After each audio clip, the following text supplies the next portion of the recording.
सोलापूर जिल्ह्यातील मोरवंची येथे कार्यरत प्रार्थना फाउंडेशनच्या प्रकल्पाला सुप्रसिद्ध व ज्येष्ठ अभिनेते मकरंद अनासपुरे यांनी भेट देत सामाजिक कार्याचा आढावा घेतला।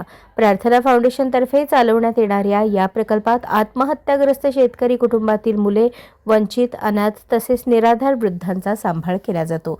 या उपक्रमामुळे अनेक गरजूंच्या आयुष्याला नवी दिशा मिळत असल्याचे अनासपुरे यांनी नमूद केले। यावेळी त्यांच्या हस्ते विषमुक्त सेंद्रिय शेती प्रकल्पाचे उद्घाटन करण्यात आले। स्वतः पहिला ग्राहक बनत त्यांनी भाजीपाला खरेदी केला आणि नागरिकांनीही अशा उपक्रमांना पाठिंबा देत विषमुक्त अन्नाचा स्वीकार करावा असे आवाहन केले।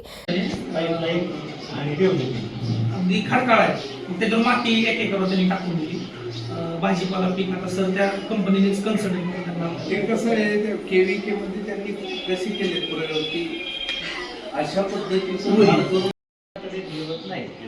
तर आपण केलं, चांगलं काम केलं, नामानिराळं झालं, तुम्ही व्यवस्थित चालू आणि त्याच्यावर फक्त आपण बारीक लक्ष ठेवायचं। आपला जो प्रामाणिकपणा आहे, जिथून आपण सुरू केलं ती संवेदना बधीर नाही झाली पाहिजे। आपली परीक्षा एवढीच आहे, मी तुला निवडलंय ह्याच्यासाठी म्हटलं की आपली परीक्षा तीच आहे की शेवटपर्यंत हा तसाच राहिला, हेच तुमचं पासिंग आहे। बाकी तुमचं पासिंग आहे आपलं, तू किती मोठं उभं केलंस ह्यानंतर ह्याला महत्व नाहीये, पण तू तसाच राहिला त्याच ध्येयावर, त्याच उद्दिष्टावर, त्याच सिंपल।